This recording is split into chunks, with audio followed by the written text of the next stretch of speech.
Dalam perjalanan pembangunan sebuah bangsa, pendidikan ini memang menjadi proses penting di dalamnya, dan gambaran betapa kuatnya sumber daya manusia sebuah negara itu tercermin dari pendidikan yang berkualitas di negara tersebut. Bahkan para pendahulu bangsa kita, mereka sudah sadar betul, beliau ini sudah sadar betul tentang hal ini, terbukti dengan dituangkannya hak pendidikan untuk tiap warga negara pada Undang-Undang Dasar 1945 yang intinya bahwa tiap warga negara berhak mendapatkan pendidikan dan pengajaran. Pembangunan pendidikan di Indonesia sendiri sudah menunjukkan kecenderungan yang baik dari tahun ke tahun, walaupun ketika dibandingkan antar wilayah gitu ya, akan muncul kesenjangan dengan jurang kesenjangan yang bisa dibilang cukup menganga, cukup lebar gitu. Di Papua, anak-anak ini akan meninggalkan bangku sekolah setelah 6 tahun, artinya mereka mengenyam pendidikan hanya sampai jenjang SD. Bandingkan dengan anak-anak di Jakarta yang rata-rata mereka berhenti sekolah setelah mengenyam pendidikan selama 11 tahun atau sampai kelas 2 SMA. Gak berhenti pada masalah kesenjangannya aja, pembangunan pendidikan di Indonesia juga harus mampu menjawab tantangan dari revolusi industri 4.0 gitu ya, di mana tuntutan atau tantangan tersebut ini telah tercantum juga dalam RPJMN 2020-2024, yaitu bahwa pendidikan sudah harus melibatkan unsur teknologi dalam pelaksanaannya, yang itu artinya baik sekolah, guru, ataupun murid membutuhkan media teknologi yang memadai. Bayangkan gimana Papua dan wilayah timur yang lainnya, mereka harus terseok-seok untuk bisa mengikuti perkembangan ini, dan tentunya ini bukanlah perkara yang mudah.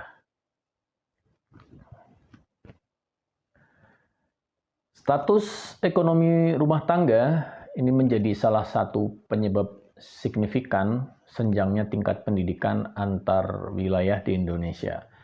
Rumah tangga dengan status ekonomi rendah, umumnya mereka akan berpikir dua kali untuk menyekolahkan anak-anaknya ke jenjang pendidikan yang lebih tinggi. Kemudian selain status ekonomi rumah tangga, indikator lain yang juga turut mengkonfirmasi adanya kesenjangan ini yaitu terjadinya kesenjangan yang cukup dalam pada partisipasi sekolah. Dan indikator yang bisa menggambarkan kondisi ini salah satunya adalah indikator yang bernama angka partisipasi kasar atau biasa disingkat APK. APK sendiri mengukur proporsi jumlah penduduk yang sedang bersekolah di suatu jenjang pendidikan tertentu.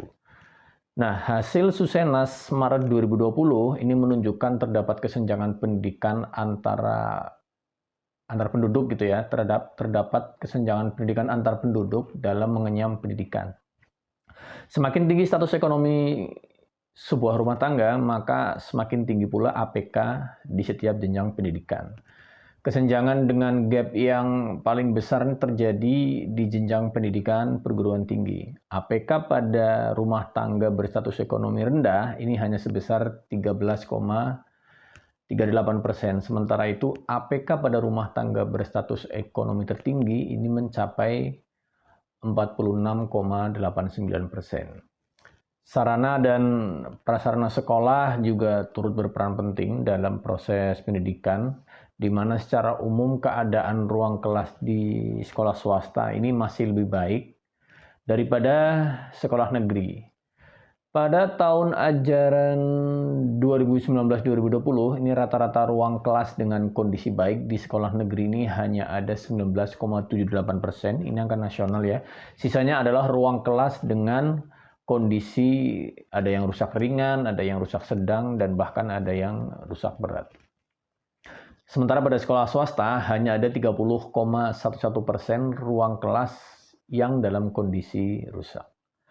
Nggak hanya dilihat dari kondisi ruang kelas, kecukupan antar ruang kelas yang tersedia dengan jumlah murid yang ada juga patut diperhitungkan, karena ketentuan ini juga sudah diatur pada Permendikbud nomor 17 tahun 2017. Tapi faktanya masih ada rombong belajar SD yang nggak memiliki kelas dan harus menumpang di ruang kelas yang lainnya.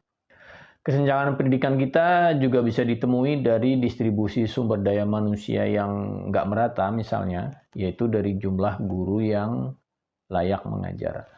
Menurut Kementerian Pendidikan dan Kebudayaan, seorang guru disebut layak mengajar jika guru tersebut berijazah minimal D4 atau S1 dan secara nasional pada jenjang SD ini persentase guru layak ada sebanyak 91,02%. Sementara di Papua ketinggalan jauh, persentasenya baru sebesar 67,93%.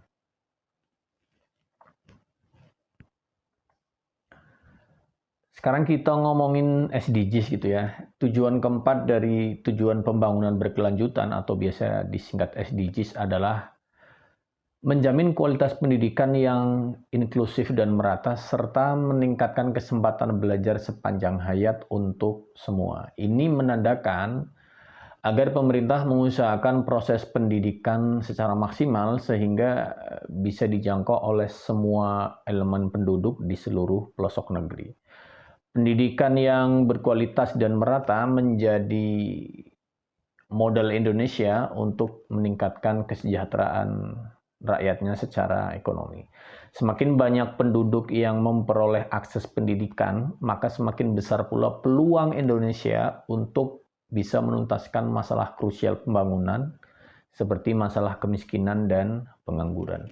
Dan sejauh ini pemerintah sendiri telah membuat sederet program untuk mengatasi kesenjangan pendidikan di Indonesia. Salah satunya yaitu beasiswa afirmasi, yaitu beasiswa yang ditujukan bagi anak-anak di daerah zona 3T, yaitu daerah pada zona terdepan, terpencil, dan tertinggal. Tapi program ini masih memerlukan implementasi yang lebih baik lagi dan jangkauan yang lebih luas lagi. Selain itu, pemerataan juga sulit terrealisasi jika masyarakat sendiri, terutama di lingkup keluarga ya, tidak menyadari pentingnya pendidikan. Jadi ini masalah juga. Saat ini sebagian masyarakat, terutama di daerah pelosok, mereka belum melek akan pentingnya pendidikan sampai pada jenjang perguruan tinggi. Bagi mereka, bekerja ini menjadi pilihan yang menjanjikan karena secara langsung bisa membantu perekonomian keluarga. Akhirnya, efeknya adalah pekerjaan yang bisa diperoleh adalah pekerjaan yang lebih banyak berada di sektor informal yang tanpa jaminan pekerjaan dan juga prospek kerja yang kurang menjanjikan. Upaya pemerintah untuk mempersempit kesenjangan pendidikan sangatlah penting dan menjadi dasar bagi pembangunan yang lebih inklusif tentunya. Langkah strategis yang bisa diambil misalnya dengan mengkaji kebijakan yang mempermudah akses pendidikan terutama di daerah yang tertinggal. Tentu karena perbedaan kualitas pendidikan yang diterima oleh seseorang akan berpengaruh terhadap kualitas kehidupan dia di masa yang akan datang. Sehingga oleh karenanya peningkatan kualitas guru menjadi prioritas agar persentase guru layak menjadi lebih semakin besar tentunya. Harapannya tentu agar seluruh penduduk dapat menikmati kualitas pendidikan yang layak.